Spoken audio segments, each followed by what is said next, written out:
അസ്സലാമു അലൈക്കും വറഹ്മത്തുള്ളാഹി തആല വബറകാതുഹു. ഇഫ്താർ പാർട്ടിക്ക് വേണ്ടി പുത്തൻവീട് തറവാട് ഐഷുമ്മയുടെ വീട്ടിലേക്ക് എല്ലാവരും എത്തിത്തുടങ്ങി. എന്നാൽ അവിടേക്ക് വന്ന ഒരു അപരിചിതയായ സ്ത്രീ മുഖം മറച്ച രീതിയിലായിരുന്നു അവർ. ഇഫ്താറിന് വേണ്ടിയുള്ള കാര്യങ്ങളെല്ലാം സെറ്റാണ്. എല്ലാവരുടെ മുമ്പിലും ഫ്രൂട്ട്സും വെള്ളവും ജ്യൂസുകളും എല്ലാം നിരന്നു. പുത്തൻവീട് തറവാടിന്റെ വീടിന്റെ മുറ്റത്ത് തന്നെ പ്രത്യേകം സജ്ജമാക്കിയ സ്ഥലത്തായിരുന്നു നോമ്പുതുറ വിഭവങ്ങളെല്ലാം നിരത്തിയിരുന്നത്. അതെ, പള്ളിയിലെ മുത്തഅല്ലിമീങ്ങൾ മക്കൾക്ക് ഒരു ഭാഗത്തായിട്ട് ഇഫ്താർ വിഭവങ്ങളെല്ലാം സെറ്റാക്കിയിട്ടുണ്ട്. എല്ലാവരും അവിടെ ആകാംക്ഷയോടെ ഇരിക്കുന്നുമുണ്ട്. എന്നാൽ മറ്റൊരു ഭാഗത്തായിട്ട് സ്ത്രീകൾക്കും കുട്ടികൾക്കും ഇരിക്കുവാനുള്ള സൗകര്യവും അതുപോലെ അവിടുത്തെ നാട്ടുകാർക്ക് ഇരിക്കുവാനുള്ള സൗകര്യവുമെല്ലാം പ്രത്യേകം ഒരുക്കിയിരുന്നു. എല്ലാവരും സന്തോഷത്തോടു കൂടി നോമ്പ് തുറക്കുവാൻ വേണ്ടി റെഡിയായി ഇരിക്കുകയാണ്. എന്നാൽ ഒരു സ്ത്രീ പാത്തും പതുങ്ങിക്കൊണ്ട് അതാ ആ കൂട്ടത്തിലേക്ക് കടന്നു വരികയാണ്. മുഖം മറച്ചതുകൊണ്ട് ആളെയങ്ങ് ശരിക്ക് വ്യക്തമായി അറിയുന്നില്ല. എല്ലാവരും ഇരിക്കുന്നതിനിടയിൽ അവളും ആ ഒരു കൂട്ടത്തിലേക്ക് സ്ഥാനം പിടിച്ച് അവിടെ ഇരുന്നു. എല്ലാവരും പോലെ നോമ്പ് തുറക്കുവാൻ വേണ്ടി റെഡിയായിരിക്കുകയായിരുന്നു. അവർ ഇടകണ്ണിട്ട് ആരൊക്കെയോ നോക്കുന്നുണ്ട്. പക്ഷേ ആർക്കും അവരെ അങ്ങ് മനസ്സിലാകുന്നില്ല. ശരിക്കും ആ സ്ത്രീയുടെ കണ്ണുകൾ ആരൊക്കെയോ പരതുന്ന പോലെ തോന്നുകയാണ്. എന്നാൽ ആൾക്കൂട്ടത്തിനിടയിൽ ആരും പ്രത്യേകമായിട്ടൊന്നും ശ്രദ്ധിക്കുന്നുമില്ല. റൂമിൽ നിന്ന് കുട്ടികളുടെ കരച്ചിൽ കേൾക്കുന്നുണ്ട്. അതും ഒച്ചപ്പാടിൻ്റെയും ബഹളത്തിൻ്റെയും ഇടയിൽ. ആ കുഞ്ഞുങ്ങളുടെ കരച്ചിൽ കേട്ടപ്പോൾ ഒരു നിമിഷം അവരുടെ മനസ്സൊന്ന് നൊന്തു. അതെ, താനായിട്ട് ഉപേക്ഷിച്ച ഒരു കുഞ്ഞ്. ആ കുഞ്ഞിനെ ഞാൻ ഉപേക്ഷിച്ചത് കൊണ്ടായിരിക്കോ എനിക്ക് ഇങ്ങനെ ഒരു ഗതികേട് വന്നത്? അത് മറ്റാരുമായിരുന്നില്ല, സൗദയുടെ ഉമ്മയായിരുന്നു. ശരിക്കും ഹസീനയും സത്താറും കൂടി സൗദയുടെ ഉമ്മയെ കഷ്ടപ്പെടുത്തുന്നുണ്ട്. അതെ, അവരെ പീഡിപ്പിക്കപ്പെടുന്നുണ്ട്. ശരിക്കും അവർ ഇപ്പോൾ ആ വലിയ വീട്ടിൽ ബുദ്ധിമുട്ടുകൾ അനുഭവിച്ചു കൊണ്ടിരിക്കുകയാണ്.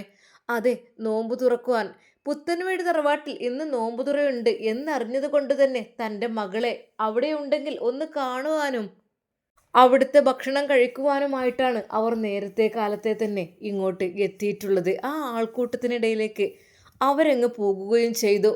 അല്ലാതെ അവിടെ നോക്കി നിൽക്കാനൊന്നും അവർ പോയില്ല. ഒരു പക്ഷേ തൻ്റെ മകൾ തന്നെ തള്ളിപ്പറയും എന്നുള്ള ഭയവും ഉണ്ടായിരുന്നു.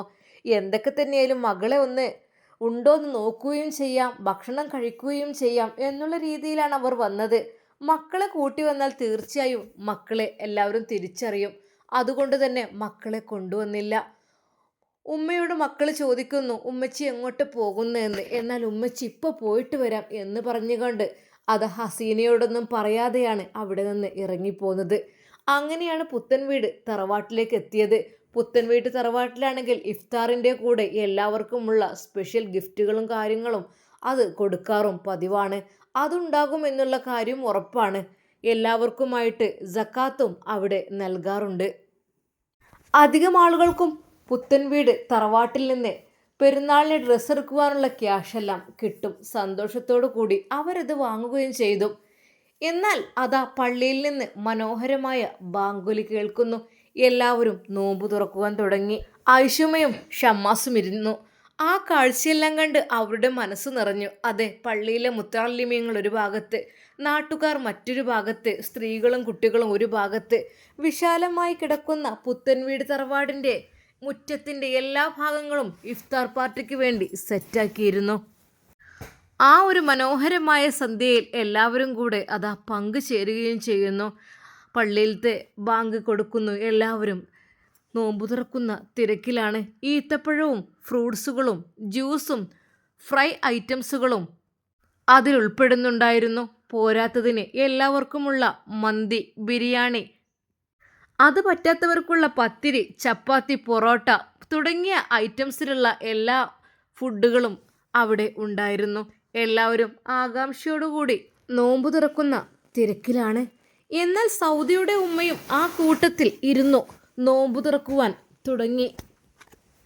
ഐഷുമ്മ അതാ എല്ലാവരുടെയും അടുത്തേക്ക് ഒന്ന് വന്നു, ഭക്ഷണം കഴിച്ചോ കേട്ടോ, കഴിക്കട്ടോ എന്ന് പറഞ്ഞ് എല്ലാവരുടെയും അടുത്തുനിന്ന് എത്തുന്നുണ്ട്. എന്നാൽ ഷമ്മാസ് പറഞ്ഞു, ഉമ്മ അവിടെ ഇരുന്ന് കഴിക്ക്. മോനെ, ഞാൻ നോമ്പ് തുറന്നു, നമ്മൾ വരുന്നവരൊക്കെ സ്വീകരിക്കണ്ടേ, ഉമ്മ കഴിക്ക്. അങ്ങനെ അതാ ഐഷുമ്മയും കഴിച്ച് എല്ലാവരുടെയും അടുത്ത് ഹെൽപ്പിനായി എത്തുന്നുണ്ട്. എല്ലാവർക്കും ഫുഡ് ഇട്ടുകൊടുക്കുവാനും എല്ലാത്തിനും നിൽക്കുകയാണ്. എന്നാൽ അവിടെ ഉണ്ടായിരുന്ന സെർവൻസ് തന്നെ അതിന് മതി. പക്ഷേ എങ്കിലും ഐഷുമ്മയുടെ സാന്നിധ്യം വരുമ്പോൾ അത് വല്ലാത്തൊരു സന്തോഷവും സമാധാനവുമാണ് എല്ലാവർക്കും. എന്നാൽ കുറച്ച് കഴിഞ്ഞപ്പോൾ ഐഷുമ്മ അതാ നേരെ സൗദയുടെ ഉമ്മയുടെ അടുത്തേക്കാണ് വരുന്നത്. എന്നാൽ സൗദയുടെ ഉമ്മ ആ ഒരു കാഴ്ച കണ്ടു. ഐഷുമ്മ വരുന്നുണ്ട്. റബ്ബേ, എന്നെ കണ്ട എന്തായിരിക്കും സ്ഥിതി? എന്നെയാണെങ്കിൽ വിളിച്ചിട്ടുമില്ല. ഞാനാണെങ്കിൽ ഇങ്ങോട്ട് വന്നും ചെയ്തു. എന്തെങ്കിലുമൊക്കെ ചോദിച്ചു കഴിഞ്ഞാൽ പെട്ടെന്ന് അവർ ഹിജാബ് താഴ്ത്തിയിട്ടു. തല താഴ്ത്തിയിരുന്നു.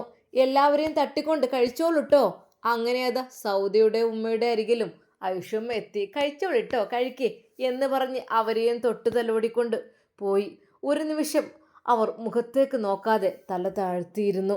എന്നാൽ ഐഷുമ്മ ഹിജാബ് ധരിച്ചതായതുകൊണ്ട് തന്നെ വല്ലാതെ ഒന്നും അത് വെളിപ്പെടുത്താൻ വേണ്ടി ശ്രമിച്ചില്ല. ചിലർക്ക് മടിയായിരിക്കും എന്ന് കരുതി. ഹോ, കഴിച്ചിലായി. ഐഷുമ്മ തന്നോട് ഭക്ഷണം കഴിക്കാൻ പറഞ്ഞ് തൊട്ടുരുമ്മി പോയപ്പോൾ അവർ ഒന്ന് പേടിച്ചു. എന്നാൽ ഐഷുമ്മയുടെ വിചാരം ആ മകൾ അവിടെ തന്നെ അവരുടെ വീട്ടിലുണ്ടെന്നാണ്. എന്നാൽ ആ ഉമ്മയുടെ വിചാരം സൗദ ഇവിടെയായിരിക്കും എന്നാണ്. പക്ഷെ സൗദയെ കാണാത്തത് കൊണ്ട് തന്നെ അവർ നോക്കുന്നുണ്ട് എല്ലായിടത്തും. ഉമ്മ വിചാരിച്ചു കുഞ്ഞ് നഷ്ടപ്പെട്ടതല്ലേ, അതുകൊണ്ട് തന്നെ ഓൾ അകത്തിരിക്കുകയായിരിക്കും, ഓൾക്ക് അകത്തുനിന്നായിരിക്കും ഭക്ഷണം എന്ന് വിചാരിച്ചു. അല്ലെങ്കിലും പുത്തൻ വീട് തറവാട്ടിലെത്തിയാൽ ഒരു പേടിയും പേടിക്കേണ്ട ആവശ്യമൊന്നുമില്ല. എൻ്റെ പണിയാണ്, എനിക്ക് കുറച്ച് അഹങ്കാരം കൂടിപ്പോയി. എന്താ ചെയ്യുക, അതിൻ്റെയൊക്കെ ഫലം ഇപ്പം ഞാൻ അനുഭവിക്കുന്നുണ്ട്. ശരിക്കും ഹസീനയും ഭർത്താവും നല്ല രീതിയിൽ ഉമ്മയെ കഷ്ടപ്പെടുത്തുന്നുണ്ട് എന്നത് അവരുടെ മുഖത്ത് നോക്കിയാൽ തന്നെ കണ്ടാലറിയാം. കുഞ്ഞിക്കതിയൊക്കെ പഴയപോലെ പ്രസരിപ്പും കാര്യങ്ങളും ഒന്നും കാണുന്നില്ല. അതെ, ആകെപ്പാടെ ടെൻഷനായ രീതിയിലാണ്. എന്നാൽ എല്ലാവരും നോമ്പ് തുറക്കെല്ലാം കഴിഞ്ഞ് നിസ്കരിക്കുവാനുള്ള തയ്യാറെടുപ്പിലാണ്. ആണുങ്ങൾ തൊട്ടടുത്തുള്ള പള്ളിയിലേക്ക് പോയി. എന്നാൽ സ്ത്രീകൾക്ക് അവിടെ നിസ്കരിക്കുവാനുള്ള സൗകര്യമെല്ലാം ഒരുക്കിയിരുന്നു. എന്നാൽ നിസ്കാരം കഴിഞ്ഞ് എല്ലാവരും തിരികെ എത്തി മെയിൻ ഫുഡും കഴിക്കുകയായിരുന്നു. അതിലായിരുന്നു അവർ ബിരിയാണിയും മന്തിയും പൊറോട്ടയും പത്തിരിയും ചപ്പാത്തിയും ചിക്കനും അങ്ങനെയുള്ള ഐറ്റംസ് എല്ലാം ആ ഒരു ഫുഡിൻ്റെ കൂട്ടത്തിലായിരുന്നു. എല്ലാവരും സന്തോഷത്തോടു കൂടി അതും കഴിച്ചു. അങ്ങനെ അതാ നമ്മുടെ പ്രിയപ്പെട്ട ഉസ്താദിൻ്റെ പ്രഭാഷണത്തിനുള്ള സമയമാണ്. ഷമ്മാസ് മൈക്കും കാര്യങ്ങളും സ്റ്റേജും എല്ലാം സെറ്റാക്കിയിരുന്നു. അതെ, പുത്തൻ വീട് തറവാടിൻ്റെ വിശാലമായുള്ള ആ ഒരു മുറ്റം ആളുകളെ കൊണ്ട് നിറഞ്ഞു. പലവിധ വർണ്ണങ്ങളിലുള്ള ലൈറ്റുകൾ, തോരണങ്ങൾ, അതെല്ലാം മനോഹരമായ രീതിയിൽ ഷമ്മാസ് ഡെക്കറേറ്റ് ചെയ്യുവാൻ വേണ്ടി ആവശ്യപ്പെട്ടിരുന്നു. അതെല്ലാം അതിമനോഹരമായി തന്നെ സെറ്റായി. നമ്മുടെ ഉസ്താദ്, അതായത് സമീറയുടെ ഭർത്താവ് അതാ ആകാംക്ഷയുടെ സദസ്സിലേക്ക് വന്നു. ശരിക്കും അദ്ദേഹത്തിൻ്റെ കണ്ണുകൾ നിറഞ്ഞു പോയി. അതെ, മാഷാ അല്ലാ, ഇത്രയധികം ആളുകൾ ഇവിടെ നോമ്പ് തുറക്കുവാൻ എത്തിയിട്ടുണ്ടല്ലോ റബ്ബേ. ആദ്യം തന്നെ പടച്ച റബ്ബിനോട് ശുക്ർ ചൊരിഞ്ഞു. അതെ, ഐഷുമ്മക്ക് വേണ്ടി പ്രത്യേകമായി ഉസ്താദ് ദുആ ചെയ്യുകയാണ്. എന്നാൽ അങ്ങനെ ഉസ്താദിൻ്റെ കൈകളിൽ അതാ മൈക്ക് കിട്ടിയപ്പോൾ ഉസ്താദ് അസ്സലാമു അലൈക്കും വറഹ്മത്തുള്ളാഹി തആല വബറകാതുഹു. പ്രിയപ്പെട്ട എൻ്റെ സഹോദരന്മാരെ, എൻ്റെ പ്രിയപ്പെട്ട മുഅ്മിനീങ്ങളെ, നമ്മളിവിടെ ഒരുമിച്ച് കൂടിയത് നമ്മുടെ ഐഷുമ്മയുടെ വീട്ടിൽ, അതായത് പുത്തൻ വീട് തറവാട്ടിൽ ഒരു ഇഫ്താർ പാർട്ടിക്ക് വേണ്ടിയിട്ടാണല്ലോ അല്ലേ. ഇഫ്താർ പാർട്ടി എന്ന് പറഞ്ഞാൽ അതിനൊരുപാട് മഹത്വങ്ങളുണ്ട് അല്ലേ. ഒരുപാടെന്ന് വെച്ചാൽ നമ്മൾ ഒരാളെ ഇഫ്താർ എന്ന് പറഞ്ഞാൽ എന്താ, നമ്മളൊക്കെ അള്ളാഹു സുബ്ഹാനഹു വ തആലയ്ക്ക് വേണ്ടി നോമ്പനുഷ്ഠിച്ചു. ആ ഒരു നോമ്പനുഷ്ഠിച്ച ആ നോമ്പിൻ്റെ അവസാന നിമിഷത്തിൽ നമ്മൾ നോമ്പ് തുറക്കുവാൻ വേണ്ടി നിൽക്കുകയാണ്. അതെ, അതൊരു കാരക്ക കൊണ്ട്, വെള്ളം കൊണ്ട്, ഈത്തപ്പഴം കൊണ്ട് തുറക്കുന്ന സമയം നമ്മൾ നോമ്പ് തുറക്കണം. ആ തുറക്കുന്ന സമയത്ത് നമ്മൾ എത്രമാത്രം ആകാംക്ഷയോട് കൂടിയായിരിക്കും അല്ലേ. നമ്മൾ അള്ളാഹുവിനെ കാണുമ്പോൾ അങ്ങനത്തെ ഒരു അനുഭൂതിയായിരിക്കും അത്രേ. പടച്ച റബ്ബിനെ നമ്മൾ കാണുമ്പോൾ എങ്ങനെയായിരിക്കും, അതുവരെ കാണാത്ത നമുക്ക് എല്ലാ സുഖ സൗകര്യങ്ങളും നൽകിയ, ഈ അനുഗ്രഹങ്ങളെല്ലാം നൽകിയ പടച്ച റബ്ബിനെ നമ്മൾ കാണുന്ന സമയത്ത്, അതെ അള്ളാഹുവേ, എന്നെ സൃഷ്ടിച്ച ഈ ലോകം മുഴുവനും അതിനപ്പുറവും എല്ലാം സൃഷ്ടിച്ച പടച്ച റബ്ബേ, നിന്നെ കാണുവാൻ എനിക്ക് വല്ലാത്ത ആഗ്രഹമുണ്ടല്ലാ. ആ നമ്മൾക്ക് സൃഷ്ടിച്ച ആ പടച്ച റബ്ബിനെ കാണുമ്പോൾ നമുക്ക് എന്തൊരു ആകാംക്ഷയായിരിക്കും റബ്ബേ, നിന്നെ എനിക്ക് കാണുകയാണല്ലോ റഹ്മാനെ, ഞാൻ നിന്നെ കാണുകയാണല്ലോ. ആ ഒരു നിമിഷത്തെ ഒരു ആകാംക്ഷ. അതുപോലെ തന്നെയാണ് ഒരു മുഅ്മിനിന് നോമ്പ് തുറക്കാൻ നിൽക്കുമ്പോഴും. അതും അത്രക്കും നമ്മൾ വെള്ളവും ഭക്ഷണമെല്ലാം ഉപേക്ഷിച്ച് അള്ളാഹുവിന് വേണ്ടി നോമ്പ് അനുഷ്ഠിക്കുമ്പോൾ അതിൻ്റെ അവസാനമായ എൻഡിങ് ടൈമിൽ, ആ ഒരു അവസാന ഘട്ടത്തിൽ ആ നോമ്പ് തുറക്കും ബാങ്ക് ഇങ്ങനെ പള്ളിയിൽ നിന്ന് വിളിക്കുമ്പോൾ നമ്മൾ ആകാംക്ഷയോടെ ബിസ്മി ചൊല്ലിയിട്ട് നോമ്പ് തുറക്കുവാനുള്ള ആ ഒരു ദിക്റുകളെല്ലാം ചൊല്ലിയിട്ട് നമ്മൾ നോമ്പ് തുറക്കുന്ന സമയത്ത് നമ്മുടെ മനസ്സിലേക്കൊരു അനുഭൂതി ഉണ്ടാവുമല്ലോ. അത് ഏകദേശം എന്ന് വെച്ചാൽ അതിൻ്റെ ഒരു ചെറിയ ശതമാനമാണ് ഈ ഒരു അനുഭൂതി. അപ്പോൾ അള്ളാഹുവിനെ കാണുമ്പോൾ എത്രമാത്രം ഉണ്ടായിരിക്കും. അതുപോലെ തന്നെയാണ് എൻ്റെ പ്രിയപ്പെട്ടവരെ, ആദ്യം തന്നെ നമുക്ക് ദുആ ചെയ്യാനുള്ളത് ആർക്ക് വേണ്ടിയിട്ടാണ്? എല്ലാവർക്കും അറിയാലോ. അതെ, ഈ പുത്തൻ വീട് തറവാട്ടുകാർക്ക്, അതായത് പ്രത്യേകിച്ച് ഇവിടുത്തെ ഐഷുമ്മാക്ക് വേണ്ടിയിട്ട് മഹതി വർഷങ്ങളായിട്ട് ചെയ്യുന്നൊരു പ്രവൃത്തിയാണിത്. വീട്ടിലേക്ക് ആളുകൾ ക്ഷണിച്ചും പള്ളിയിലേക്ക് ഭക്ഷണങ്ങൾ കൊടുത്തയച്ചിട്ടും അങ്ങനെ സ്ഥിരമായി അവരത് ചെയ്യാറുണ്ടായിരുന്നു. ഇപ്രാവശ്യവും അത് ചെയ്യുന്നതെന്നറിഞ്ഞപ്പോൾ മനസ്സിനുള്ളിൽ വല്ലാത്തൊരു സന്തോഷം തോന്നി. മുമ്പൊക്കെ ഞാൻ കേട്ടിട്ടുണ്ട്, കുറേ കാലം മുമ്പ് വന്നിട്ടുണ്ട്. എന്നാൽ പ്രിയപ്പെട്ടവരെ, നമ്മൾ ആരെങ്കിലും വിളിച്ച് നോമ്പ് തുറപ്പിക്കുകയാണെങ്കിൽ അത് ഒരാളായാലും ശരി, അതിൻ്റെ ഒരു പ്രതിഫലം നിങ്ങൾക്കറിയോ? അറിയോ? എൻ്റെ സദസ്സിലുള്ളവർ എല്ലാവരും, എല്ലാ ആളുകളും ഇത് കേൾക്കേണ്ട ഒരു സംഭവം തന്നെയാണ്. അതായത് നമ്മൾ ഒരാളെ വിളിച്ച് നോമ്പ് തുറപ്പിക്കുകയാണെങ്കിൽ അതിൻ്റെ ഒരു പ്രതിഫലം അത് എത്രമാത്രം ഉണ്ടെന്ന് ഞാൻ പറഞ്ഞു തരാം. കുറച്ചതിന് മുമ്പ് ഞാൻ പറഞ്ഞിട്ടുണ്ടെന്ന് തോന്നുന്നു, എങ്കിലും അറിയാത്തവർക്കായി ഒരു വട്ടം കൂടി ഞാൻ പറയുകയാണ്. ഒരിക്കലും പള്ളിക്കാടിൻ്റെ അരികിലൂടെ കുറച്ച് ആളുകൾ, കാരണം പള്ളിൻ്റെ അടുത്ത് ചുറ്റുഭാഗത്ത് നിറയെ ഖബറുകൾ ഉണ്ടാവുമല്ലോ. കാരണം നമുക്കൊക്കെ പോയി കിടക്കാനുള്ളത് എവിടെ? നമ്മളെ വീടാണത്, ആ കാണുന്ന പള്ളി. ആ ഒരു പള്ളിയാണ് നമ്മുടെ വീട്, നാളെ കിടക്കാനുള്ള വീട്. എന്ന് വെച്ചാൽ നമ്മൾ എത്രമാത്രം നന്മ ചെയ്യുന്നു അതിനനുസരിച്ചായിരിക്കും കേട്ടോ പ്രതിഫലം കാര്യങ്ങളൊക്കെ. ആ തെറ്റ് ചെയ്തവരുണ്ടാവും, തെറ്റ് ചെയ്യാത്തവരായിട്ടുള്ള ഒരുപാട് ആളുകൾ, ഖബറാളികൾ അങ്ങനെ കിടക്കുന്നുണ്ട്. അങ്ങനെ ഈ ഖബറുകളിലിടയിലൂടെ ഇങ്ങനെ അടുത്തുകൂടെ ഇവരിങ്ങനെ നടന്നു പോകുമ്പോൾ ആ പള്ളിക്കാടിനടുത്ത് എത്തുമ്പോഴുണ്ട് വല്ലാത്തൊരു സുഗന്ധം. മാഷാ അല്ലാ, വല്ലാത്ത സുഗന്ധം എന്ന് വെച്ചാൽ അത് അത്യധികം സുഗന്ധം. കസ്തൂരി എന്ന് വെച്ചാൽ നല്ല സുഗന്ധമുള്ള വസ്തുവാണ്. അതിനേക്കാൾ കൂടുതലായിട്ടൊരു വശ്യമായ സുഗന്ധത്തിൽ മുഴുകിയിരിക്കുകയാണ് അവർ. എന്തത് ഇത്രമാത്രം സുഗന്ധം, ഈ പള്ളിക്കാട്ടിൽ ഇത്ര സുഗന്ധോ? ഓഹ്! അവർ ചോദിക്കുകയാണ് എന്തായിരിക്കും ഇതുകൊണ്ടുള്ള, എന്താണ് ഇതിൻ്റെ പിന്നിൽ ഒരു ചരിത്രം ഉണ്ടാവില്ല, എന്താണ് ഇത് ഇങ്ങനെ സ്മെല്ല്? അവരോരോ ഖബറുകളായിട്ടൊക്കെ ഇങ്ങനെ പരിശോധിച്ച് നോക്കി. ഇവിടെ നിന്നാണോ സുഗന്ധം? അല്ല. അവിടെ നിന്നാണോ? അല്ല. അവർ കൂടുതൽ എല്ലാ ഖബറിൻ്റെ അടുത്ത് കൂടി വന്ന് നോക്കിയിട്ടും കാണുന്നില്ല. സുഗന്ധം വമിക്കുന്ന ഖബർ ഏതാണെന്ന് കാണുന്നില്ല. എന്നാൽ കുറച്ചങ്ങോട്ട് ദൂരെ ആ പള്ളിയുടെ ഒരു മൂലയുണ്ട്, ഒരാളൊഴിഞ്ഞ മൂല, കാട് കെട്ടി കിടക്കുകയാണ്. അവിടെ ഖബറുണ്ട്, പക്ഷേ അവിടെ ഒന്നും അങ്ങനെ വൃത്തിയാക്കിയിട്ടൊന്നുമില്ല. അങ്ങനെ നിൽക്കുന്നൊരവസ്ഥയാണ്. ആരും മക്കളൊന്നും ഇല്ലേ എന്നൊക്കെ തോന്നിപ്പോകുന്ന രീതിയിൽ ആ ഖബർ അങ്ങനെ ഒഴിഞ്ഞ് കിടക്കുകയാണ്. അങ്ങനെ ഖബറിൻ്റെ അരികിലേക്ക് എത്തിയപ്പോഴുണ്ട് ആ മൂലയിലൊരു കല്ല്. സാധാരണ മീസാൻ കല്ല് പോലത്തെ ഇങ്ങനത്തെ സിമെൻറ്റിൻ്റെ കല്ലൊന്നല്ല, സാധാരണ ഒരു നോർമൽ കല്ലാണ് അവിടെ ഉള്ളത്. മാഷാ അല്ലാ, അത്ഭുതം എന്ന് പറയട്ടെ, ആ ഒരു പഴയ ഖബറിൽ നിന്നാണ് ഒരു സുഗന്ധം വമിക്കുന്നത്. അവർക്ക് മനസ്സിലായി. ആരോടൊക്കെ ചോദിച്ചു ഈ ഖബർ ആരുടേതാണ്, ആർക്കും പറയാൻ ഉത്തരം. അത് ഇപ്പോൾ പുതിയ തലമുറയാണ്, അവർക്കൊന്നും പറയാൻ അതറിയില്ല, ഞങ്ങൾക്കറിയില്ല. ഇവരുടെ ഫാമിലി ആരെങ്കിലും അതും അറിയില്ല, കാരണം കുറേ മുമ്പുള്ള ഖബറാണ്. അതുകൊണ്ട് തന്നെ ഇപ്പോഴത്തെ പുതുതലമുറകൾക്ക് അതറിയില്ല എന്ന് തന്നെ പറഞ്ഞു. ഒടുവിൽ ലാസ്റ്റ് പ്രായമായ ഒരു മനുഷ്യനോട് ചോദിക്കുകയാണ്, അല്ലയോ പ്രിയപ്പെട്ട ഉപ്പ, ഈ ഒരു ഖബറിൻ്റെ ഏരിയയിൽ നിന്ന് വല്ലാതെ സുഗന്ധം വമിക്കുന്നുണ്ട്, നിങ്ങൾക്കറിയോ? നിങ്ങൾ കുറച്ച് പ്രായമായതുകൊണ്ട് നിങ്ങൾക്ക് കുറച്ച് തലമുറകളെ പരിചയം ഉണ്ടാവുമല്ലോ, നിങ്ങൾക്കറിയുമോ എന്ന് പറഞ്ഞ് ആ ഒരു പിതാവിനെ കൊണ്ടുപോയി അവിടെ ചെന്ന് നോക്കിയപ്പോൾ ആ പിതാവ് പറഞ്ഞു, ഇതറിയാതെ, ഇത് നമുക്കറിയേ, ഇതൊരു പെണ്ണിൻ്റെ ഖബറാണ്. പെണ്ണിൻ്റെയോ? ആ ഒരു പെണ്ണിൻ്റെ ഖബറിൽ നിന്ന് ഇത്രമാത്രം സുഗന്ധം എന്തുകൊണ്ട് അടിച്ചു വീശുന്നു എന്നുള്ള കാര്യത്തിന് അവർക്ക് ശരിക്കും അത്ഭുതമായി. എന്തായിരുന്നു ഉപ്പ, അവരെന്തായിരുന്നു നല്ല കാര്യം ചെയ്തത്? അവരെന്ത് കാര്യമാണ് ചെയ്തത്? എന്നാൽ ആ വന്ധ്യപിതാവ് പറയുകയാണ്, അതൊക്കെ കഥയുണ്ട് മക്കളെ, അത് നിങ്ങൾക്കൊക്കെ പറഞ്ഞാൽ മനസ്സിലാവും അറിയില്ല, എന്തായാലും നിങ്ങൾ പറയും. അതായത് മക്കളെ, അവർ നല്ലൊരു മഹദിയായിരുന്നു. അതായത് നോമ്പ് കാലത്ത് നോമ്പ് കാലത്ത് എല്ലാവരും നോമ്പ് നോറ്റ് ക്ഷീണിച്ചിരിക്കുന്ന സമയത്ത് തൻ്റെ ഭർത്താവിനോട് പറയുമത്രേ, എൻ്റെ പ്രിയപ്പെട്ട ഭർത്താവേ, നിങ്ങൾ പോയിട്ട് ആരെങ്കിലും നോമ്പ് തുറക്കാൻ കൂട്ടിക്കൊണ്ടുവരൂ. അതെ, വീട്ടിൽ പട്ടിണിയും പരിവട്ടമൊക്കെ ആയിരിക്കും, എങ്കിലും നമുക്കുള്ളത് അവർക്ക് കൂടി കൊടുത്തിട്ട് നമുക്ക് നോമ്പ് തുറക്കാലോ.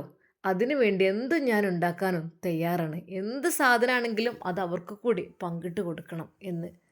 അങ്ങനെ ഈ ഭർത്താവ് തേടും. അതെ, അന്നത്തെ കാലത്തൊക്കെയാണ് ഈ പട്ടിണിയുടെ കാലമാണ്. ഒരു നേരത്തെ ഭക്ഷണത്തിന് വേണ്ടി തന്നെ കഷ്ടപ്പെടുന്ന കാലം. അങ്ങനെ ഒന്നോ രണ്ടോ അതിഥികളെ വെച്ച് എന്നും ഇദ്ദേഹം കൊണ്ടുവരുമത്രേ.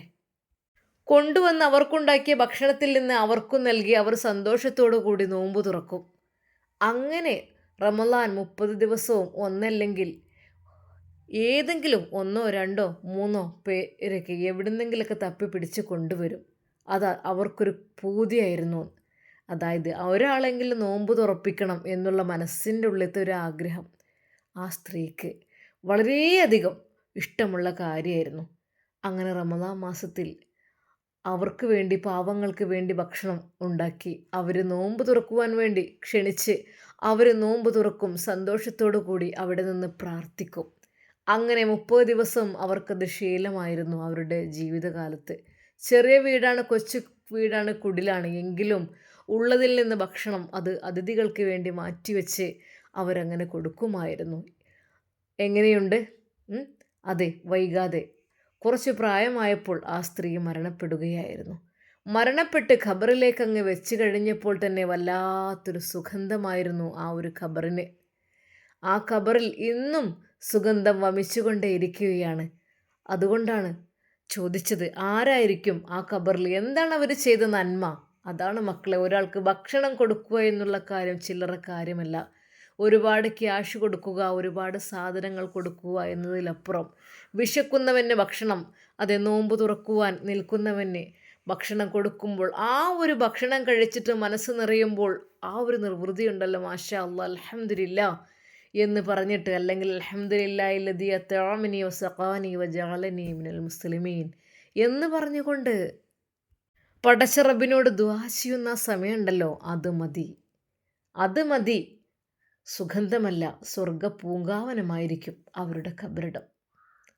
നമ്മുടെ ഐഷുമ്മ അത് കേൾക്കുന്നുണ്ടെങ്കിൽ ഒന്നും കൊണ്ടും നിങ്ങളെ പൊക്കി പറയാമെന്നും വിചാരിക്കല്ല. എൻ്റെ മനസ്സത്തെ ഒരു ഇതുകൊണ്ട് പറയണം ഐഷുമ്മ, നിങ്ങളെന്നോട് ക്ഷമിക്കണം. എൻ്റെ പൊന്നു ഐഷുമ്മ, ഈ കണ്ട ആളുകൾക്കെല്ലാം നിങ്ങൾ ഭക്ഷണം നൽകുന്നു, സദക്ക നൽകുന്നു. ഇങ്ങനെയൊരു ഉമ്മ ഇനി ഈ ദുനിയാവിലുണ്ടാവുമെന്ന് എനിക്കൊരു ഉറപ്പുമില്ല. എനിക്കത് പ്രയാസമാണ് അതിനെക്കുറിച്ച് ചിന്തിക്കുവാൻ തന്നെ. അതുകൊണ്ട് എൻ്റെ പ്രിയപ്പെട്ട മക്കളെ എല്ലാവരും ദുആ ചെയ്തോളി. അല്ലാഹുവേ, ഈ ഒരു ഭക്ഷണം തരുന്ന, ഞങ്ങളെ നോമ്പ് തുറപ്പിച്ച ആ ഒരു ഐഷുമ്മാക്ക് റഹ്മാനെ ദീർഘായുസ്സും ആഫിയത്തും പ്രദാനം ചെയ്യ റഹ്മാനെ. ആമീൻ. പുത്തൻ വീട് തറവാട്ടിലെ എല്ലാവർക്കും ഹൈറും ബർക്കത്തും നീ വർഷിക്ക് റഹ്മാനെ. ഉസ്താദ് പ്രഭാഷണം തുടരുകയാണ്. ഈ സമയത്ത് സൗദിയുടെ ഉമ്മ അതാ പൊട്ടി പൊട്ടി കരയുകയാണ്. അതെ, റാഹിലയും തൊട്ടപ്പുറത്തായിട്ട് അവർ ചെയ്ത അപരാധങ്ങൾ ഓർത്ത് അവർ കരയുകയായിരുന്നു. റബ്ബേ, ഞങ്ങൾ എത്രമാത്രം. എന്നാൽ സൗദയുടെ ഉമ്മക്കും വല്ലാത്തൊരു തിരിച്ചടിയായിരുന്നു. ഈ ഇത്രയും വലിയൊരു വീട്ടിൽ നിന്ന് ഇത്രയും മനസ്സുള്ളൊരു ഉമ്മയുടെ അടുത്തു നിന്നാണല്ലോ ഞാൻ എൻ്റെ മോളെ പിടിച്ചു വലിച്ച് കൊണ്ടുപോയത്. ഇപ്പോൾ ഒന്നുമില്ലാത്ത അവസ്ഥയായതിൻ്റെ എല്ലാം ശിക്ഷയായിരിക്കും ഞാൻ അനുഭവിക്കുന്നത്. അവർ പൊട്ടിക്കരയുകയായിരുന്നു. എന്നാൽ അതിനിടയിൽ അതാ ബാക്കി വന്ന ഭക്ഷണങ്ങളെല്ലാം ഐഷുമ്മ എല്ലാവരോടുമായി കൊണ്ടുപോകുവാൻ വേണ്ടി ആവശ്യപ്പെടുന്നു. എന്നാൽ അതിനിടയിൽ സൗദയുടെ ഉമ്മ അതും വാങ്ങിയിരുന്നു. കാരണം തൻ്റെ മക്കൾ കാത്തിരിക്കുകയായിരിക്കും ഭക്ഷണത്തിന് വേണ്ടി എന്ന് കരുതിയിട്ട്. എന്നാൽ ഉസ്താദിൻ്റെ പ്രഭാഷണം കേട്ട് എല്ലാവരും കരഞ്ഞു പോവുകയാണ് ചെയ്തത്. എൻ്റെ മക്കളെ, അതുകൊണ്ട് നിങ്ങൾ ഒന്ന് തീരുമാനിക്കണം. നിങ്ങൾ ഇന്ന് മുതൽ ഒരു കാര്യം, അത് ഒരാളെയെങ്കിലും നമ്മൾ നോമ്പ് തുറപ്പിക്കണം ഈ ഒരു വർഷം. അതെ, അതിൻ്റെ പ്രതിഫലം നാളെ നമ്മൾ ഖബറിലേക്ക് അങ്ങോട്ട് ചെല്ലുന്ന ആ ഒരു സമയത്തായിരിക്കും നമുക്ക് അനുഭവിക്കാൻ കഴിയുക. കേട്ടില്ലേ, സുഗന്ധം നിറഞ്ഞ ഖബറിടം, അതിൻ്റെ ഉള്ളിലെ ചരിത്രം അതാണ്. നമ്മുടെ ഐഷുമ്മാക്ക് അല്ലാഹു സുബ്ഹാനഹു വ തആല അർഹമായ പ്രതിഫലം നൽകി അനുഗ്രഹിക്കട്ടെ. എന്നാൽ ഈ സമയം ഐഷുമ്മ ഷാമോനെ വിളിച്ച് പ്രത്യേകം പറയുന്നു, മോനെ അത് കുട്ടികൾക്കൊക്കെയുള്ള മുത്താലിമൊക്കെയുള്ള ആ ഒരു കിറ്റ് കൊടുക്കും മോനെ. അങ്ങനെ അതാ ഷമ്മാസ് എല്ലാ കുട്ടികൾക്കുമുള്ള ഡ്രസ്സും അവർക്കുള്ള വീട്ടിലേക്കുള്ള റമദാൻ കിറ്റും അതിൻ്റെ കൂട്ടത്തിൽ വിതരണം ചെയ്ത് തുടങ്ങിക്കഴിഞ്ഞു. എല്ലാ കുട്ടികളും ആകാംക്ഷയോടെ അത് വാങ്ങുമ്പോൾ അതാ ഐഷമ്മയുടെ അരികിലേക്ക് ഒരിക്കൽ കൂടി വരുവാൻ വേണ്ടി ആവശ്യപ്പെടുകയാണ്. എന്നാൽ ഐഷമ്മ എല്ലാവർക്കുമായിട്ട് അതാ കൈകളിൽ ഒരു തുക നൽകുകയാണ്. ആ മക്കൾക്കെല്ലാം അത് ആവശ്യത്തിന് ഡ്രസ്സ് എടുക്കുവാനുള്ള ക്യാഷ് ആ ഉമ്മയുടെ വകയായിട്ട് നൽകുമ്പോൾ പല മുത്തഅല്ലിമീങ്ങളുടെയും കണ്ണുകൾ നിറഞ്ഞൊഴുകി. അതെ, അവരുടെ ജീവിതത്തിൽ അവർക്ക് ഇങ്ങനെയൊക്കെ സമ്മാനങ്ങൾ ലഭിക്കുന്നത് അത് ആദ്യമായിട്ടാണ്. കാരണം മുത്തഅല്ലിമീങ്ങൾ എന്ന് പറഞ്ഞാൽ പല മുത്തഅല്ലിമീങ്ങളും പള്ളി ദർസിലേക്ക് വരുന്നത് പലർക്കും വീട്ടിലെ പ്രാരാബ്ദങ്ങൾ കൊണ്ട് ബുദ്ധിമുട്ടുകൾ കൊണ്ട് അങ്ങനെ ഉണ്ടായിരിക്കും. അവിടെയാകുമ്പോൾ സുഭിക്ഷമായ ഭക്ഷണവും എല്ലാം കിട്ടുമല്ലോ. ഒരുപാട് കുട്ടികൾ അങ്ങനത്തെ കുട്ടികളായിരുന്നു ആ പള്ളിയിൽ പഠിച്ചിരുന്നത്. എന്നാൽ എല്ലാവർക്കുമായിട്ട് വസ്ത്രവും ആ ഒരു കിറ്റും ക്യാഷും കൊടുക്കുമ്പോൾ പലരുടെയും കണ്ണുകൾ നിറഞ്ഞിരുന്നു. അവരെല്ലാം അന്ന് തന്നെ അത് ഐഷുമ്മക്ക് വേണ്ടി ദുആ ചെയ്യുകയാണ്. ഉസ്താദിൻ്റെ പ്രഭാഷണം കേട്ട് എല്ലാവരുടെയും കണ്ണുകൾ നിറഞ്ഞു പോവുകയാണ്. പ്രിയമുള്ളവരെ, മറ്റൊരു കാര്യം കൂടി ഇവിടെ നാം ഓർമ്മിപ്പിക്കുകയാണ്. ഇതെല്ലാം ചരിത്ര സംഭവങ്ങൾ തന്നെയാണ് കേട്ടോ. അതായത് ഒരു മനുഷ്യൻ സ്വപ്നം കാണുകയാണ്. എന്താ സ്വപ്നം കാണുന്നത്? അതെ, ഉംറക്ക് പോകാൻ വേണ്ടി ഇദ്ദേഹം ആഗ്രഹിച്ചിരിക്കുന്നു. ഉംറക്ക് പോകണം, പോയേ തീരൂ. അത് മുത്ത് ഹബീബ് സല്ലല്ലാഹു അലൈഹി വസല്ലമയുടെ ചാരത്ത് പോകണം. അങ്ങനെ ഒരുപാട് പ്രതീക്ഷയോടെ അദ്ദേഹം ഉംറക്ക് പോകുവാൻ വേണ്ടി നിൽക്കുകയാണ്. എന്നാൽ ഉംറക്ക് പോകുന്നതിൻ്റെ കുറച്ച് ദിവസം മുമ്പായിട്ട് അദ്ദേഹം ഒരു സ്വപ്നം കാണുകയാണ്. എന്താ സ്വപ്നം കാണുന്നത്? തൻ്റെ വീടിൻ്റെ തൊട്ടപ്പുറത്ത് ഒരു അയൽവാസിയുണ്ട്. അതെ, ആ അയൽവാസിയെ കൂടി കൂട്ടണം ഉംറക്ക് പോകുമ്പോൾ ആവശ്യപ്പെടുകയാണ് സ്വപ്നത്തിൽ വന്ന്. ഒരു നിമിഷം സ്വപ്നത്തിൽ നിന്ന് അയാൾ ഞെട്ടി ഉണരുകയാണ്. എന്ത്? അയാൾ ഉംറക്ക് കൊണ്ടുപോവേ? എന്താ ഇത് റബ്ബേ ഞാനീ കേൾക്കുന്നത്? ഞാൻ ഉംറക്ക് പോകാനുള്ള എല്ലാ കാര്യങ്ങളും സെറ്റാക്കി, അയാളെ കൂടി കൊണ്ടുപോകണം എന്നാൽ അയാളുടെ അടുത്ത് ക്യാഷിൻ്റെ കുറവുണ്ടോ? എന്തൊക്കെ എനിക്കറിയില്ല. ക്യാഷുണ്ടോ അതൊന്നും അറിയില്ല. അല്ല, അയാൾ എന്ത് കാര്യത്തിന് ഉംറക്ക് കൊണ്ടുപോകുന്നു? അയാൾക്ക് ശരിക്കും മര്യാദക്കൊരു നിസ്കാരമല്ല, നോമ്പില്ല, ഒന്നുമില്ല. അയാൾ എന്ത് കാര്യത്തിന് വേണ്ടിയിട്ടാണ് ഞാൻ കൊണ്ടുപോകുന്നത്? അയാളങ്ങനെ ഉംറക്ക് പോരുമോ? അതുണ്ടാകാൻ ചാൻസ് ഇല്ല. അങ്ങനെ പിറ്റേ ദിവസവും അതേ സമയമായപ്പോൾ ഇദ്ദേഹത്തിൻ്റെ സ്വപ്നത്തിലേക്ക് ഒരാൾ കടന്നു വന്നിട്ട് പറയുകയാണ്, അതെ സഹോദര, നിങ്ങൾ ഉംറക്ക് പോകുമ്പോൾ നിങ്ങളുടെ തൊട്ടപ്പുറത്തുള്ള ആ ഒരു അയൽവാസിയായ ഷാഫി എന്ന് പേരുള്ള അയാളെ കൂടി കൊണ്ടുപോകണം കേട്ടോ. എന്നാൽ ആ സ്വപ്നവും കണ്ട് ഞെട്ടി ഉണർന്ന ഇദ്ദേഹം, ഞാനിപ്പോൾ എന്താ കാണുന്നത്? അയാൾക്ക് എന്ത് ഉംറ? ഒരു നിസ്കാരം നോമ്പൊന്നുമില്ലാത്ത ആൾക്ക് എന്താണ് അവർ അവിടെ പോയിട്ട് ചെയ്യുക? എന്തെങ്കിലും അറിയോ? നിസ്കരിക്കാൻ കഴിയുമോ? ഒന്നും അറിയില്ലല്ലോ. പിന്നെ ഇപ്പം എന്താ, നിസ്കാരമൊന്നും കേട്ടിട്ടും പോലും ഉണ്ടാവില്ല. എന്താണിത്? വീണ്ടും മൂന്നാം ദിവസവും അതേ സ്വപ്നം തന്നെ ഇദ്ദേഹം കാണുകയാണ്. അയൽവാസിയായ ഷാഫിയെ നിങ്ങൾ ഉംറക്ക് വരുമ്പോൾ കൊണ്ടുവരണം. എന്നാൽ മൂന്നാമത്തെ സ്വപ്നവും അത് വന്നപ്പോൾ ഇദ്ദേഹത്തിന് മനസ്സിലായി ഇതിലെന്തോ ഒന്നുണ്ട് എന്നുള്ളത്. അങ്ങനെ അദ്ദേഹം പോവുകയാണ്. എങ്ങോട്ട്? അയൽവാസിയുടെ വീട്ടിലേക്ക്. അതെ, അയൽവാസി അവിടെ കിടക്കുകയാണ്. അദ്ദേഹം എണീറ്റിട്ട് പോലുമില്ല, സുബഹി നിസ്കരിച്ചിട്ടില്ല, ഒന്നുമില്ല ആ ഒരു അവസ്ഥയിൽ. എന്നാൽ അദ്ദേഹത്തെ കണ്ടപ്പോൾ ഇയാൾ സ്നേഹത്തോടെ സ്വീകരിച്ചിട്ടോ. കയറി വരി, എന്താ വർത്താനം, ഇരിക്കേ. പുഞ്ചിരിയോട് അദ്ദേഹം സ്വീകരിച്ചു.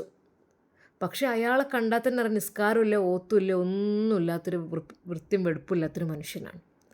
എങ്കിലും ഈ ഒരു സ്വപ്നം കണ്ടതല്ലെങ്കിലും ഇയാളോട് പറയണമല്ലോ. അത് സഹോദരൻ, ഞാനിങ്ങനെ ഉംറക്ക് പോവുകയാണ്, അപ്പോൾ നിങ്ങളും എൻ്റെ കൂടെ ഉംറക്ക് വരണം. ശരിക്കും അയാൾ ഞെട്ടിപ്പോയി. ഞാൻ ഉംറക്ക് വരേ? നിങ്ങൾ എന്തേ പറയുന്നത്? എനിക്ക് നിസ്കാരം അറിയില്ല, ഓതാ അറിയില്ല, അങ്ങനത്തെ ഒരു കാര്യം ഞാൻ ചെയ്തിട്ടില്ല. ഞാൻ എങ്ങനെ ഉംറക്ക് വരും നിങ്ങളുടെ കൂടെ? എന്നാൽ ആ നിമിഷം തന്നെ ഇയാൾ പറഞ്ഞു, അത് സാരല്ല, നിസ്കാരം ഞാൻ പഠിപ്പിച്ചു തരാം. അങ്ങനെ ഈ ഒരു മനുഷ്യനെ ഇയാൾ നിസ്കാരം പഠിപ്പിക്കണം. അത്യാവശ്യം നിസ്കാരം, അതായത് നിസ്കാരം എന്ന് വെച്ചാൽ ഒരുപാടൊന്നുമില്ല. നമ്മൾ ഫാത്തിഹയും സൂറത്തും നിയ്യത്തും ചെയ്ത് അത് നിസ്കരിച്ച് കഴിഞ്ഞാൽ അങ്ങനത്തെ ഒരു ലളിതമായ രീതിയിൽ നിസ്കാരമെല്ലാം പഠിപ്പിച്ചു കൊടുത്തു. അദ്ദേഹം നിസ്കരിക്കുകയും ചെയ്തു കേട്ടോ. നിസ്കരിക്കാനൊക്കെ തുടങ്ങി. എന്നാൽ ഇനി നമുക്ക് ഉംറക്ക് പോയാലോ? ആ ആയിക്കോട്ടെ. അങ്ങനെ ഇയാളെയും കൂട്ടി ഉംറക്ക് പോവുകയാണ്. ഉംറക്ക് പോയി അവിടെ ഹറമിലെത്തി. ആദ്യത്തെ ഉംറ 2 പേരും കൂടി ഇയാൾ ചെയ്യുന്നതിനനുസരിച്ച് അയൽവാസിയായ ഷാഫിയും അത് കണ്ട് ചെയ്യുകയാണ്. എന്നാൽ ഉംറയെല്ലാം കഴിഞ്ഞ് റൂമിലേക്ക് എത്തി. ഭക്ഷണമൊക്കെ കഴിക്കുവാനുള്ള സമയമൊക്കെ ആയപ്പോൾ ഇയാൾ പറഞ്ഞു, എനിക്ക് ഒന്നുകൂടി പോകണം ഉംറക്ക്.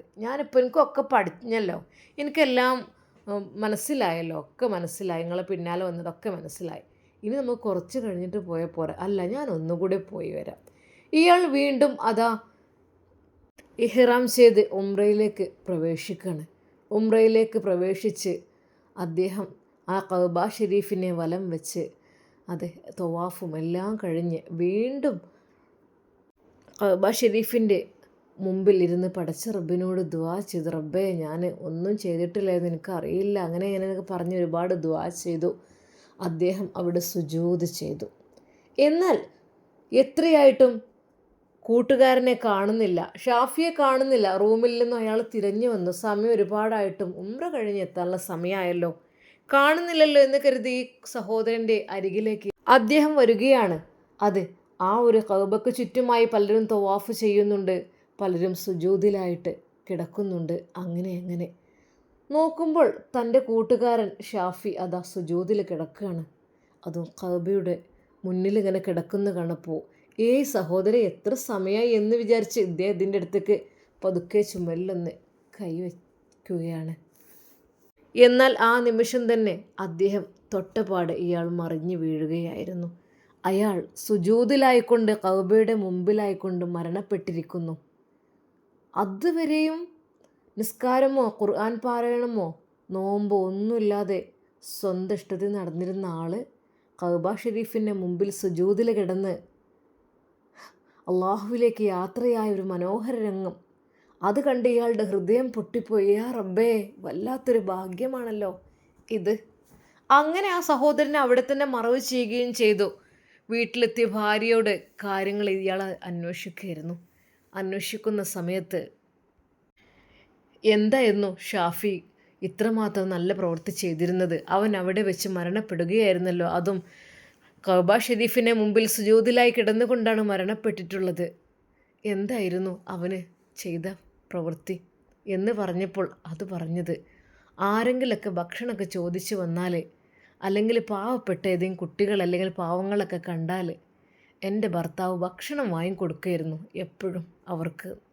അത് ഏതൊരു ഞങ്ങൾക്കില്ലാത്ത സമയത്താണെങ്കിൽ പോലും ആരുടെയെങ്കിലും ദയനീയമായ ഒരു ചിത്രം കാണുമ്പോൾ ആരെങ്കിലും വിശക്കുന്നവരെ കണ്ടാൽ ഭക്ഷണം വാങ്ങിക്കൊടുക്കുന്നൊരു സ്വഭാവം എൻ്റെ ഭർത്താവിനുണ്ടായിരുന്നു എന്നായിരുന്നു അവർ പറഞ്ഞത്. ശരിക്കും ഇദ്ദേഹം അത്ഭുതപ്പെടുകയാണ്.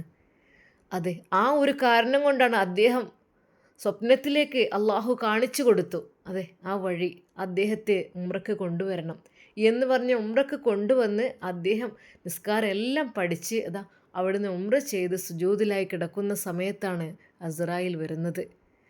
ആ ഒരു പുണ്യമാക്കപ്പെട്ട സ്ഥലത്ത് സുജൂദിൽ കിടന്നുകൊണ്ട് അള്ളാഹുവിലേക്ക് യാത്രയാകുന്ന എത്ര ഭാഗ്യമാണ് അല്ലേ എൻ്റെ പ്രിയപ്പെട്ട കൂട്ടുകാരെ. എന്താ നിങ്ങൾക്കിതിന് മനസ്സിലായത്? ഭക്ഷണം കൊടുക്കണം, അത് പാവങ്ങൾക്ക്, പ്രത്യേകിച്ച് ആരുമില്ലാത്തവർക്ക്, അനാഥർക്ക് കൊടുത്താൽ അള്ളാഹുവിൻ്റെ പ്രതിഫലം അത് വളരെയധികം കൂടുതലായിരിക്കും. ആ സഹോദരൻ കണ്ടില്ലേ, എത്ര പെട്ടെന്ന് നിമിഷങ്ങൾ കൊണ്ട് അദ്ദേഹം നന്നായി അള്ളാഹുവിലേക്ക് മടങ്ങി. നല്ല രീതിയിൽ ഭാഗ്യല്ലേ? അതുകൊണ്ട് എൻ്റെ പ്രിയമുള്ളവരെ, എന്തൊക്കെ തന്നെയല്ല നമുക്ക് ഭക്ഷണം തന്ന ഐഷുമാക്കും കുടുംബത്തിനും പുത്തൻ വീട് തറവാട്ടിനു വേണ്ടി നമുക്ക് പ്രത്യേകം പ്രാർത്ഥിക്കാം.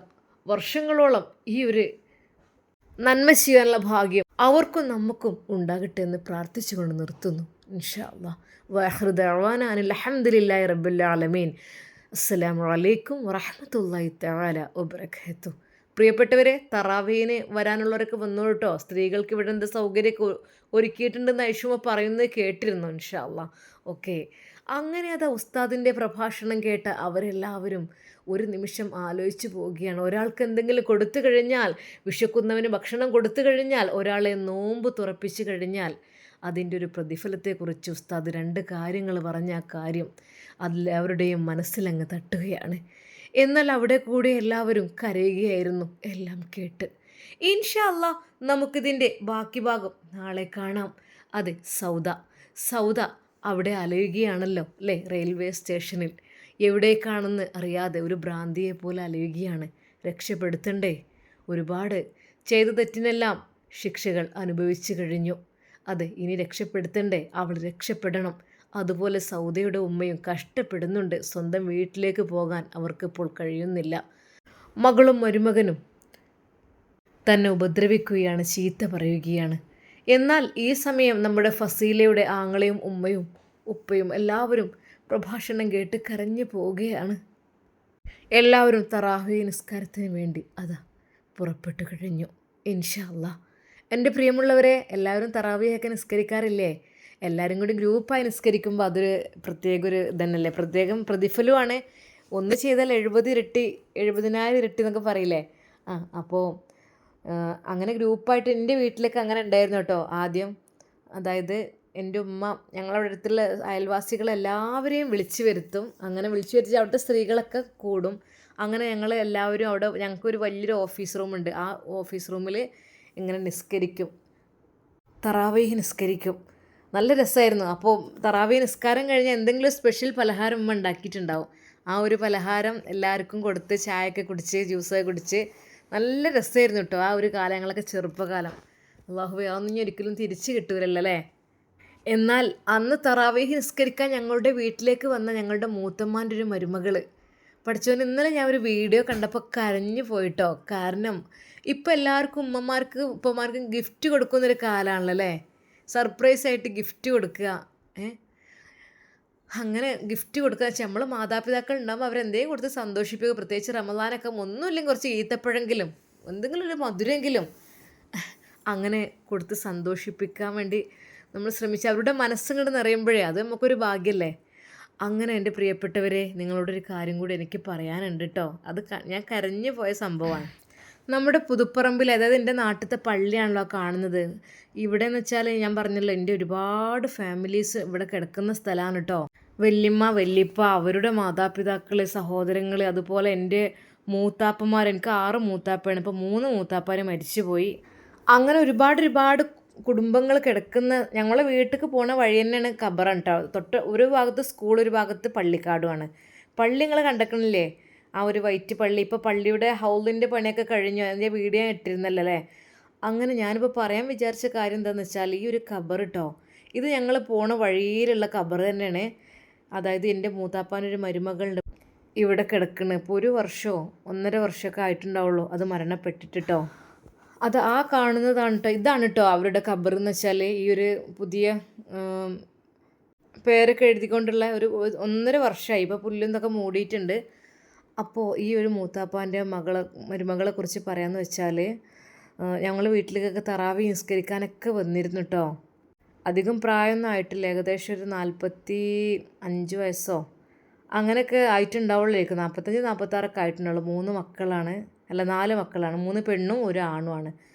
അപ്പോൾ ഈ പെൺമക്കളൊക്കെ ഇതിലൂടെ ഇങ്ങനെ പോകുമ്പോഴേ അവരുമ്മാക്ക് വേണ്ടി ഇങ്ങനെ ദുആ ചെയ്തിട്ട്, ഞങ്ങളൊക്കെ പോകുമ്പോൾ അസ്സലാമു അലൈക്കും ദാറക്കൗമിൻ മുഅ്മിനീ വഇന്നാ ഇൻഷാ അല്ലാഹു ബിക്കും ലാഹിഖൂൻ എന്ന് പറയും. ഇങ്ങനെ നമ്മളെ കുടുംബങ്ങളൊക്കെ ഇവിടെ കിടക്കല്ലേ, നമുക്കും നാളെ പോകാനുള്ള വീട് തന്നെയല്ലേ, നമ്മളെ വീട് തന്നെയല്ലേ. അപ്പോൾ പള്ളിയുടെ അടുത്ത് കൂടെ ഇങ്ങനെ പോകുന്ന സമയത്ത് ആ ഖബറുകൾ ഇങ്ങനെ കാണുമ്പോൾ നമ്മളിൽ നിന്ന് മരണപ്പെട്ടു പോയവരൊക്കെ ഓർക്കുമല്ലോ. അപ്പോൾ ഇന്നലെ ഒരു വീഡിയോ ഇങ്ങനെ ഉണ്ടായിരുന്നു കേട്ടോ ഇൻസ്റ്റാഗ്രാമിലൊക്കെ. ഞാനത് റീൽസായി ഇങ്ങനെ ഇട്ടിരുന്നു. അതായത് ഇപ്പോൾ എല്ലാവരും ഉമ്മമാർക്ക് ഗിഫ്റ്റ് കൊടുക്കണ ഒരു ട്രെൻഡിങ് സംഭവമാണല്ലോ. അപ്പോൾ ഓരോരുത്തരും സർപ്രൈസായി കൊടുക്കുക. അങ്ങനെ ഈ ഒരു സമയത്ത് ഒരു വോയിസും ഇങ്ങനെ കേട്ടു ഞാൻ. എൻ്റെ ഉമ്മ മരണപ്പെട്ടു പോയതാണ്, എൻ്റെ ഉമ്മക്ക് ഗിഫ്റ്റ് കൊടുക്കാൻ എനിക്ക് കഴിഞ്ഞില്ലല്ലോ. എല്ലാവരും ഉമ്മക്ക് വേണ്ടിയിട്ട് ഗിഫ്റ്റ് കൊടുക്കുന്നുണ്ട്, പക്ഷേ നിങ്ങൾക്ക് ഗിഫ്റ്റ് തരാൻ എനിക്ക് കഴിഞ്ഞില്ലല്ലോ. അതെ, അന്നൊക്കെ എന്തെങ്കിലും ഗിഫ്റ്റ് തരാമായിരുന്നു ഉമ്മക്ക്, ഒന്നുമല്ലൊരു സന്തോഷത്തിനെങ്കിലും. പക്ഷേ ഇപ്പം എല്ലാവരും കൊടുക്കണ കാണുമ്പോൾ ഞങ്ങൾക്ക് ഗിഫ്റ്റ് തരാൻ ഉമ്മാൻ്റെ കയ്യിൽ തരാൻ കഴിയണില്ലല്ലോ എന്ന് പറഞ്ഞിട്ട് ഒരു വേദനയോടുള്ള ഒരു വോയിസ് കൂടെ കേട്ടപ്പോൾ വല്ലാതെ മനസ്സ് വേദനിച്ചിട്ടു. അപ്പോൾ ഞാൻ ഓർത്തത് ഈ ഒരു മക്കളെയാണ്.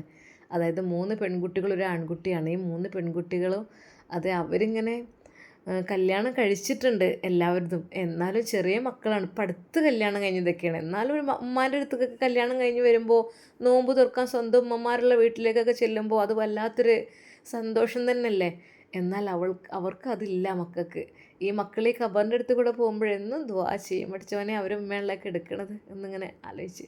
അപ്പോൾ ആ ഒരു വോയിസ്, ആ ഒരു വീഡിയോ കണ്ടപ്പോൾ എനിക്ക് അവരെന്നെ ഓർമ്മ വന്നത്. അതെ, എല്ലാവരും ഉമ്മമാർക്ക് ഗിഫ്റ്റുകൾ കൊടുക്കുന്നുണ്ട്. എല്ലാവരും, പൈസ ഉള്ളവരും പൈസ ഇല്ലാത്തവരും കുറഞ്ഞ രീതിയിലൊക്കെ ഉണ്ടല്ലോ. അങ്ങനെ കൊടുക്കുമ്പോൾ ഇവർ ആ ഒരു വോയിസ് ഇങ്ങനെ കേട്ടപ്പോൾ എനിക്ക് സങ്കടം വന്നു. ഞങ്ങളുടെ ഉമ്മാക്ക് കൊടുക്കാൻ നിങ്ങൾക്ക് കഴിഞ്ഞില്ലല്ലോ എന്ന്. അന്ന് കൊടുത്തതുമില്ല, ഇപ്പോൾ കൊടുക്കാൻ കഴിയുമില്ല. അങ്ങനെ ആ ഖബർ നോക്കി ഇങ്ങനെ വിങ്ങി പൊട്ടുന്ന ആ രംഗം, അത് വല്ലാത്തൊരു വേദനയായിപ്പോയി. എന്തൊക്കെ തന്നെ അല്ലാഹു സുബ്ഹാനഹു വ തആല നമ്മിൽ നിന്ന് മരണപ്പെട്ട എല്ലാ മാതാപിതാക്കൾക്കും അല്ലാഹു സുബ്ഹാനഹു വ തആല അവരുടെ ഖബറിടം സ്വർഗ്ഗപ്പൂന്തോപ്പാക്കി കൊടുക്കട്ടെ. ആമീൻ യാ റബ്ബൽ ആലമീൻ. നമ്മളൊക്കെ മരണപ്പെടുമ്പോൾ അല്ലാഹു ലാ ഇലാഹ ഇല്ലല്ലാഹ് എന്ന കലിമത്ത് തൗഹീദ് ഉച്ചരിച്ച് മരിക്കുന്ന ഉത്തമ മുത്തഖീങ്ങളിൽ നമ്മെ എല്ലാവരെയും അല്ലാഹു ഉൾപ്പെടുത്തി അനുഗ്രഹിക്കട്ടെ. ആമീൻ യാ റബ്ബൽ ആലമീൻ. എല്ലാവരും പ്രാർത്ഥനയിൽ ഉൾപ്പെടുത്തട്ടോ ഇൻഷാ അല്ലാഹ്. അപ്പോൾ എല്ലാവർക്കും അസ്സലാമു അലൈക്കും വറഹ്മത്തുള്ളാഹി തആല വബറകാതുഹു.